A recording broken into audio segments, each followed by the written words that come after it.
Hi, welcome to the channel. I'm Mrs. R. Let's do some math.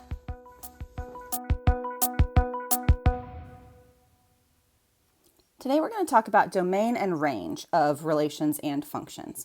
So if you haven't watched the discrete and the continuous relations videos yet, I recommend you do that first.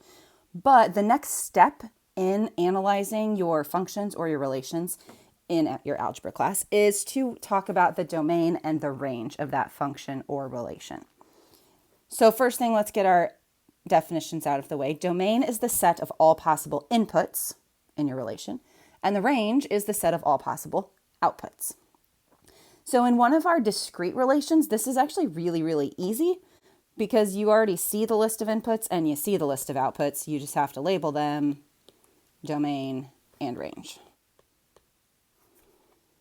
Gets a little more difficult when you're talking about some coordinate points or actual graphs. So what I need you to know is that the domain, remember, inputs always matched up with x.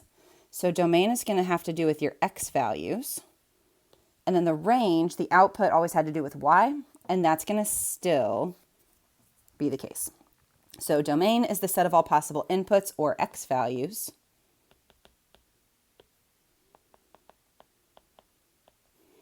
Range is the set of all possible outputs or y values. So let's go ahead and look at a graph. We'll get some practice determining domain and range in graphs. So our domain remembers all the possible x values. So we see these arrows. It is important to look for the arrows. Since we're looking at x values, and this is our left-right axis, we're looking at how far to the left can this domain go, how far to the right can this go.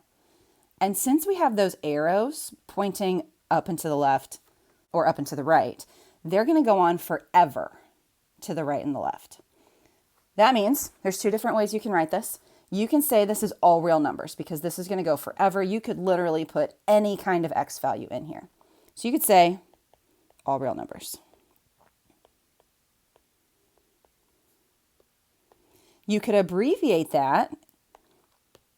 If you remember your set notation and the sets of real numbers, we use the fancy R for all real numbers. So same thing, just with a silly letter.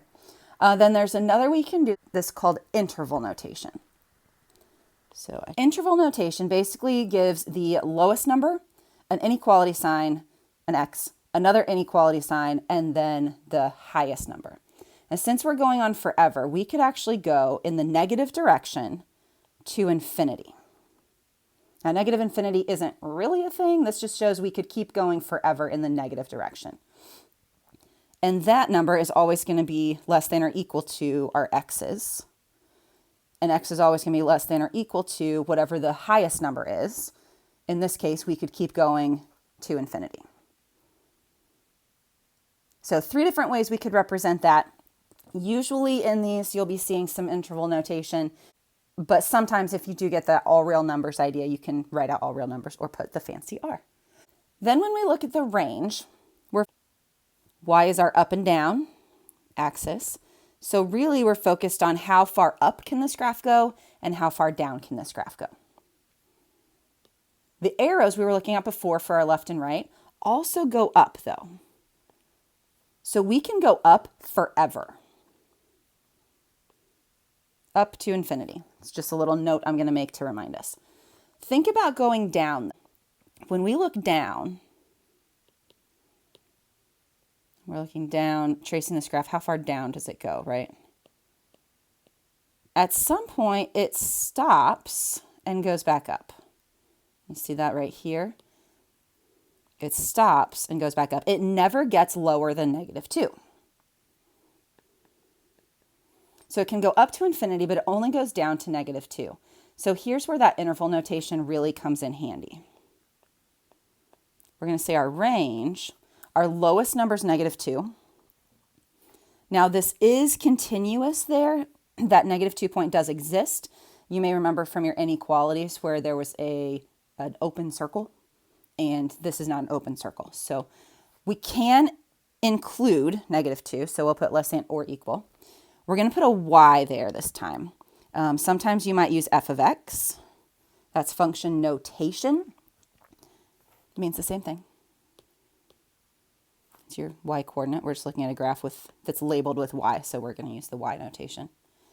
And that's always going to be less than or equal to whatever your maximum number is. And we already said we could go all the way up to infinity, so infinity would be our maximum. So for this graph, this like V-shaped graph, our domain is all real numbers. Our range goes from -2 up to infinity. You could also write this, instead of including the infinity part, you could use just this part. If you do, you're generally going to write it as y is greater than or equal to -2. So you can use an inequality, just a single inequality, or you can use the full interval notation. Either way, you're technically accurate. Okay, that was our first example. We'll go through the others a little bit quicker now that you know what you're looking for. So on this one on the right, look at domain first. So domain remembers all the x's, so we're looking left and right. So I see the arrows here mean that it's going to keep going to the right forever. But there is a spot over here where I don't see the graph at all. So imagine you're following the graph, just following like the path. We come to the left, going left, going left, going left, going left. Then we kind of pause and come back to the right. That's a spot that's going to affect our domain. And that spot is -3. So our domain, we could say this two ways. We could say x is greater than or equal to -3. Or we could use that interval notation where we say -3 is the smallest it gets. And infinity is the biggest. Okay, let's go ahead and look at the range then. Remember, range is the y's. This is the up and the down.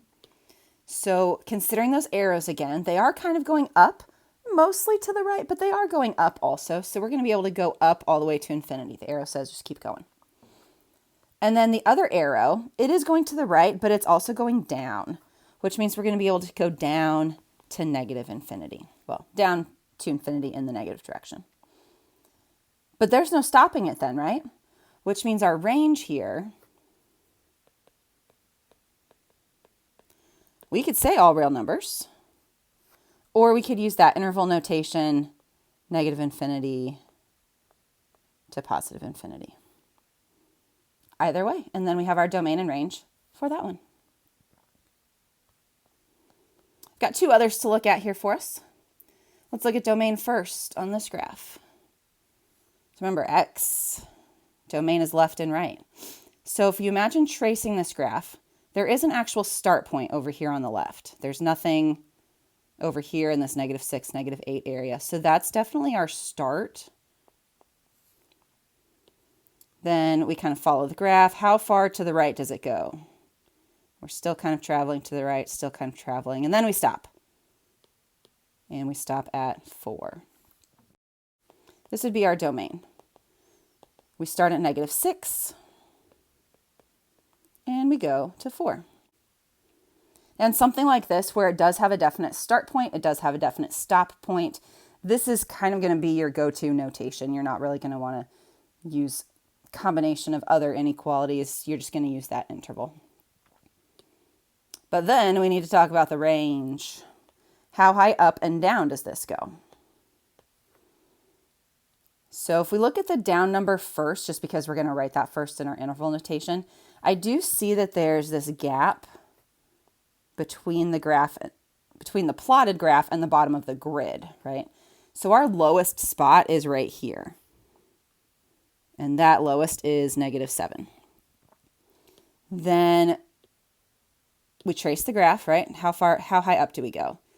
Well, we get pretty high up here and come back down. But when we come up here, that is the highest point. And we end down here at -5, but that's not the highest point overall. And we want the highest overall point. We've got a gap up here where nothing's happening. This is our highest point, +6. So that means our range, we'll write it out with that interval notation. The lowest our range ever got is -7. And the highest that our graph got was 6. So our range would be from -7 to 6. All right, one more to look at, just to get some practice. If you've got the hang of it already, I mean, go do whatever you need to do. But if you want another example, here we go. So x, left and right. I do see a starting point on the left. That's going to be the small value for our domain, -7. And we follow that graph with your eyes, your fingers, whatever. And we go down, keep going to the right, and then we stop right there. So that stopping point, it never goes farther right than that. So that is the other end of our domain. So we go from -7 to +7. Now, another way you can kind of think about this, if when you do have these graphs that kind of stop, if you put a box around this, how wide is the box? That's your domain. How tall is the box? That's your range.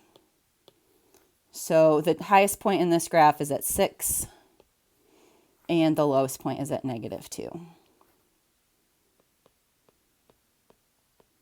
So that's a strategy that can help if you do not have arrows on your graph. If you have arrows, though, I recommend you use the other methods we've been working with. But that's your basic primer on domain and range. Thank you so much for watching this video. If you found it helpful, please hit like on the page because that will help us. So that is your primer on domain and range. Thank you so much for watching the video. If you found it helpful, please hit like on the page. That'll help us reach more people and help them with their math also. If you have any questions or any other concepts that you want to see videos of, just leave a comment and we'll try and address those as quickly as we can. But I'm Mrs. R, and this has been Me Doing Math. Thanks a lot. See you next time.